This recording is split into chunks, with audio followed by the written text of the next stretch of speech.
কুয়াকাটা বাংলাদেশের দক্ষিণে অবস্থিত সাদা পানির সমুদ্র সৈকত। এই সৈকতে দাঁড়িয়ে আপনি উপভোগ করতে পারবেন সূর্যোদয় ও সূর্যাস্ত।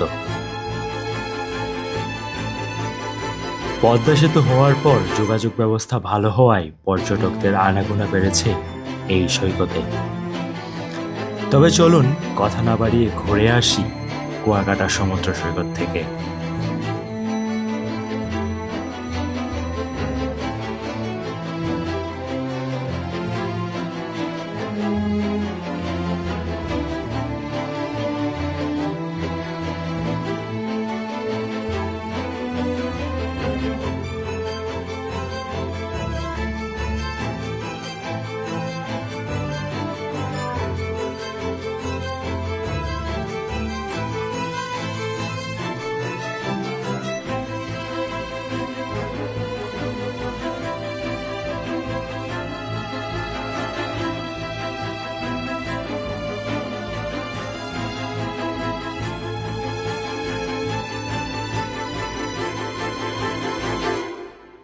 সালাম আলাইকুম একশিবাসী, কি অবস্থা সবার? আশা করি সবাই ভালো আছেন, সুস্থ আছেন।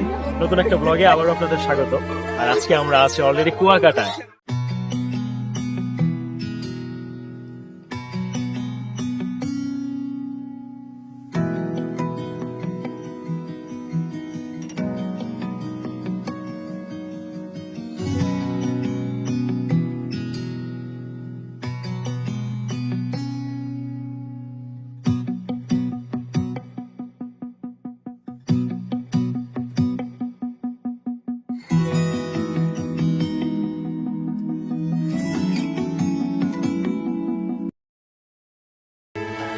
আমরা রাত 8:30 নারায়ণগঞ্জ থেকে যাত্রা শুরু করি।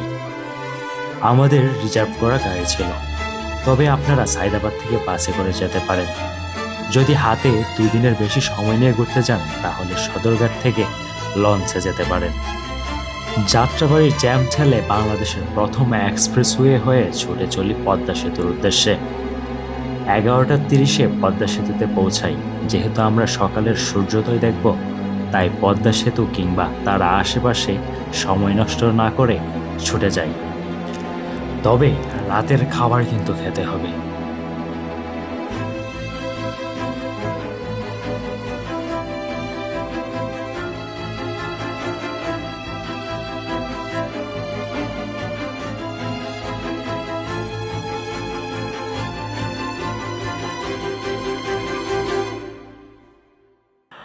রাত 12:30 পৌঁছাই আমরা ফুড প্যালেস হাইওয়ে হোটেলে। আমরা এখন আছি গোপালগঞ্জ। এখানে আমাদের গাড়ি খাবারের বিরতি দিচ্ছে। যার যার মতো করে এখন খাবো, আবার গাড়িতে উঠে যাবো। পেটে খিদে থাকায় আমরা খেয়েছি ভাত ও পোলট্রি মুরগি, সাথে সালাদ ও ডাল ফ্রি। এই প্যাকেজের দাম পড়েছে মাত্র 190 টাকা। হাইওয়ের পাশে হোটেলগুলোতে খাবার খাওয়ার সময় দাম যাচাই বাছাই করে নেবেন।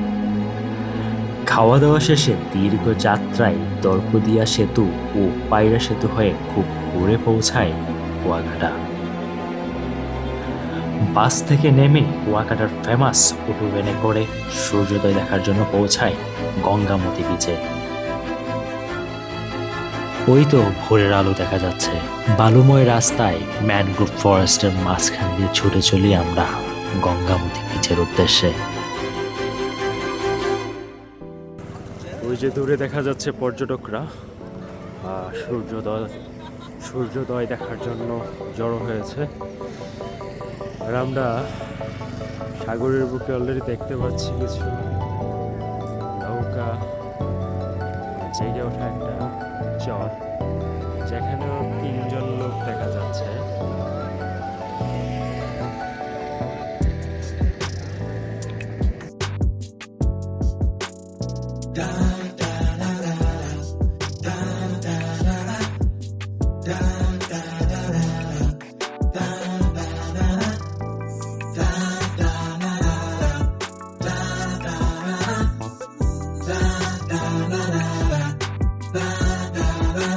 ক্রমশ এ গল্পে আরো পাতা জুড়ে নিচ্ছি, দুমুঠো বিকেল যদি চাও ছুঁড়ে দিচ্ছি, আরো কিছুক্ষণ যোগাযোগ ধরে রাখছি, আঙুলে আঙুল যেন ভুল করে ডাকছি, এ ছেলে মানুষই তুলি দিয়ে আঁকছি।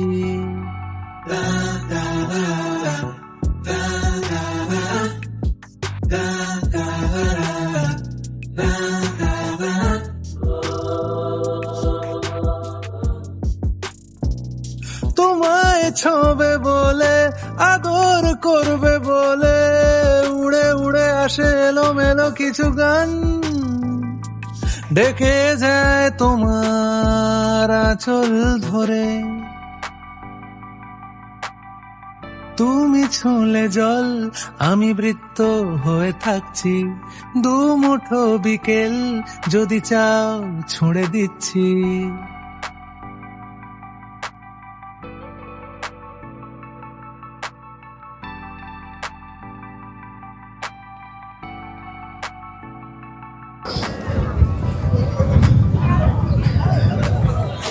কি মনুরা, সকাল হয়েছে, ঘুম থেকে আবার তো ওঠো।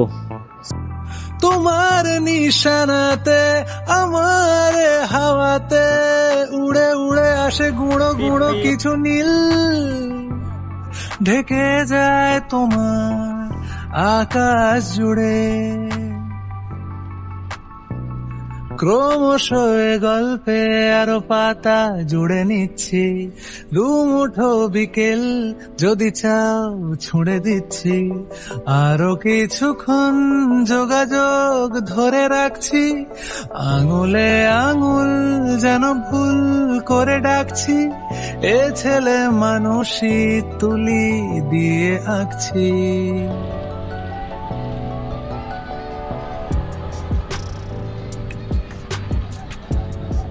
মাটির রাস্তা দিয়ে এরোপ্লেন চালাচ্ছি, বুঝছেন?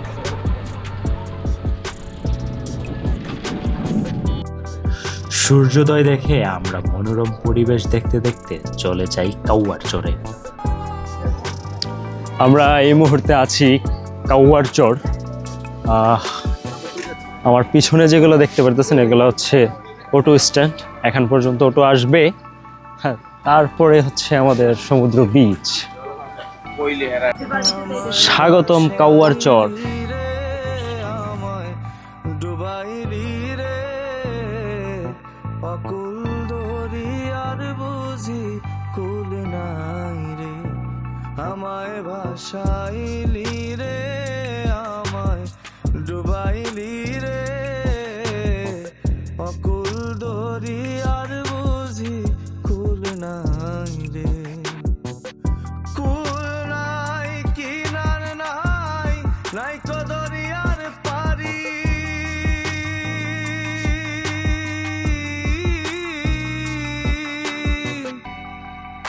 কুল নাই কিনার নাই, নাই কো দরিয়ার পারি। কাউয়ার চরে বাইক দিয়ে লাল কাঁকড়া বীচ পর্যন্ত যাওয়া যায়, বাট আমরা অনেক দূর পর্যন্ত আসছি, কোনো লাল কাঁকড়ার দেখা পাচ্ছি না।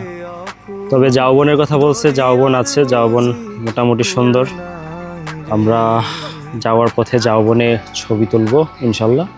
দেখতে পাচ্ছেন আমাদের একটা টিম ওই যে দূরে, আবার কিছু পাবলিক এই যে পিছনে আসতেছে, আমিও আছি মাঝখানে।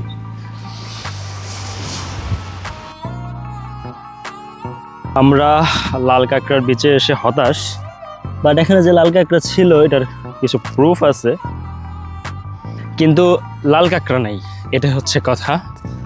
এখন আমরা শুধুই হাঁটতেছি, ওই প্রান্ত পর্যন্ত যাব নৌকাগুলোর কাছে, সেখানে গিয়ে একটু রেস্ট নিয়ে বা ছবি টবি তুলে ব্যাক করবো ইনশাল্লাহ। আমরা সকালে নাস্তা হিসেবে খেয়েছি ইলিশ খিচুড়ি, যার দাম হয়েছে 60 টাকা। আমরা মূলত কাউয়ার চর থেকে কাউয়া না দেখে চলে যেতেছি। আপাতত ডেস্টিনেশন আমাদের রাখাইন পল্লী, এখানে গিয়ে আবার ওদের সাথে দেখা হবে ইনশাল্লাহ।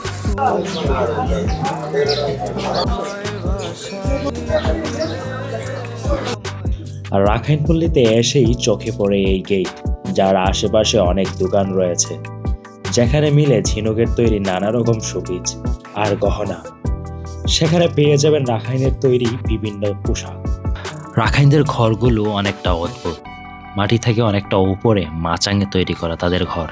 আমরা এখন রাখাইন পাড়া আছি, রাখাইন তাঁতপল্লী দেখার জন্য যাচ্ছি। আমার আশেপাশে যে বাড়িগুলো দেখতেছেন সবগুলোই রাখাইনদের।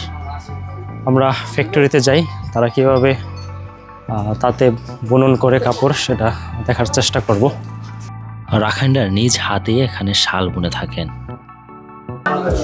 একটা সময় তারা হাতে কাপড় বুনলেও এখন কিছুটা আধুনিকতার ছোঁয়া লেগেছে। এখন ছোটোখাটো মেশিন ব্যবহার করে কাপড় বোনার জন্য।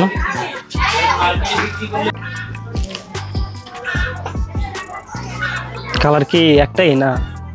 এটার মধ্যে মনে হয় একটা সাদা আছে না? আমার কাছে সাদা নেই, দুটোই 40 আছে ভাই। আর সাথে হবে তাদের হাতে বোনা এই শাল এবং মাফলার খুবই আরামদায়ক। শামুকের তৈরি চাবির রিং না? শামুক না? কানের দুল, এটা চুলের খোপার মধ্যে দেওয়ার।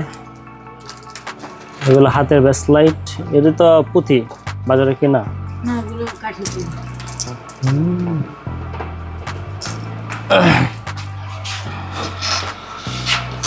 আরো অনেক কিছু আছে তাদের তাতে বোনা কাপড়। এটার সাথে কি পায়জামা আছে ওনার, যদি নেন নিতে পারেন, নাহলে আলাদা দাম। ও, একসাথে কত দাম আর আলাদা কত? একসাথে পড়বে আপনার জায়গা 800 পড়বে। 800? এটা কি প্লাজো? ওনার 30 ওটার ডিজাইনটা তো মিললো না মনে হচ্ছে। মিলবে না, না এই জায়গাটা মিলছে, এই জায়গায় সব মিলছে।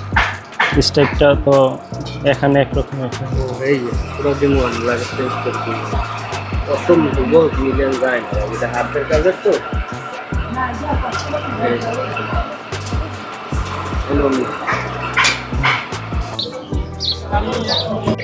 এখানে রয়েছে রাখাইনদের জন্য একটি বৌদ্ধ মন্দির, যার প্রবেশ মূল্য 20 টাকা করে।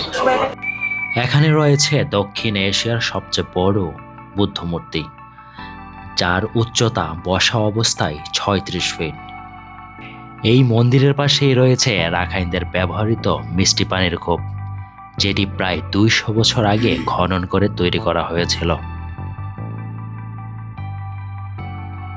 রাখাইনপাড়া ও মন্দির দেখে আমরা যাত্রা শুরু করি কুয়াকাটা 0 পয়েন্টের উদ্দেশ্যে। আমরা এই মুহূর্তে কুয়াকাটা সমুদ্র বিচে আছি, 0 পয়েন্টের। ইন্নালিল্লাহ। আমার এই পাশে এক অংশ, অপর পাশে আরেক অংশ আছে। আমরা এখন এই পাশের অংশে যাচ্ছি। এই 0 পয়েন্ট সৈকতের পূর্বাংশে আমরা সেরে নিব আজকের সমুদ্র স্নান। গোসল শেষ করে বেঞ্চ বানানি আমরা সবাই সেখানে সময় কাটাই। 30 টাকা ঘন্টায় এই সিটগুলো নিয়েছি দুইটা, তবে 10 টাকা ছাড় দিয়েছে, 50 টাকা নিয়েছে দুইটা। 2 ঘন্টা এখন আরাম করব।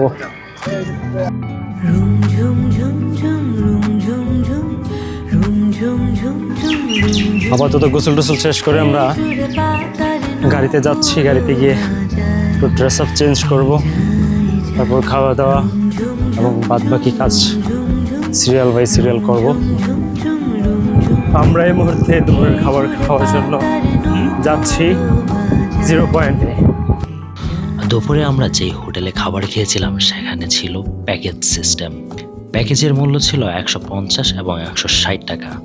তবে এই প্যাকেজে আনলিমিটেড ভাত, আনলিমিটেড ডাল, ভর্তা এবং সবজির তরকারি রয়েছে। আমরা নিয়েছিলাম একটি চিংড়ি ও একটি ইলিশ মাছের প্যাকেজ। বিসমিল্লাহির রহমানির রহিম। কুয়াকাটা সিকুইন মাঠে ইনশাল্লাহ সাশ্রয় অনেক খানা খাওয়া যায়। এখানে 10 আইটেমের মাছ আছে, সাগরের মাছ আছে, ইলিশ মাছ, বাইলা মাছ, ট্যাংরা মাছ, রূপসা মাছ, কোরাল মাছ, চিংড়ি মাছ, সর্বশেষ 10 আইটেমের মাছ এবং 3 পদের ভর্তা, 4 পদের ভর্তা সহ 160 টাকা 150 টাকায় সস্তা মূল্যে খানা খাওয়া যায় এবং সব মাছগুলি সামনে তাজা কইরে খাওয়ানো হয়। এই দেখেন রূপসা মাছ কত বড় এক পিস মাছ, 160 টাকা বাট্টা, সব শুদ্ধ। আল্লাহ শুকরিয়া সবে ভাইরা, আমন্ত্রণ সব টুরির ভাইদেরকে অনুরোধ রইল, এখানে এসে আপনারা খাইয়ে যাইবেন। আমরা এই মুহূর্তে শুটকি বাজারে অবস্থান করতেছি। এখানে সামুদ্রিক মাছের শুটকি আছে বিভিন্ন ধরনের।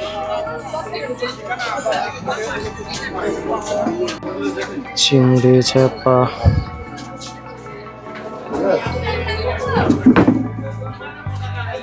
950 টাকা কেজি মোটা চিংড়ি, ওইগুলো 600 টাকা কেজি মিডিয়াম সাইজ। আর এই আছে 350 টাকা, 850 টাকা কেজি, 400 টাকা কেজি ফাইসে চাবা, 450, 550 কাজকি। স্যালা আছে 700 টাকা কেজি। আর স্যালমন আছে 1000 টাকা কেজি, বাইং মাছ আছে 650 টাকা কেজি, সরি মাছ আছে 900, 600, 800 টাকা পর্যন্ত আছে। বড়টা সুরমা মাছ, কিভাবে ওগুলো 850 টাকা কেজি। শুটকি বাজারে আইসা দেখছেন কত বড় শুটকি, একদম প্রায় আমার সমান। এটার উচ্চতা 5 ফিট।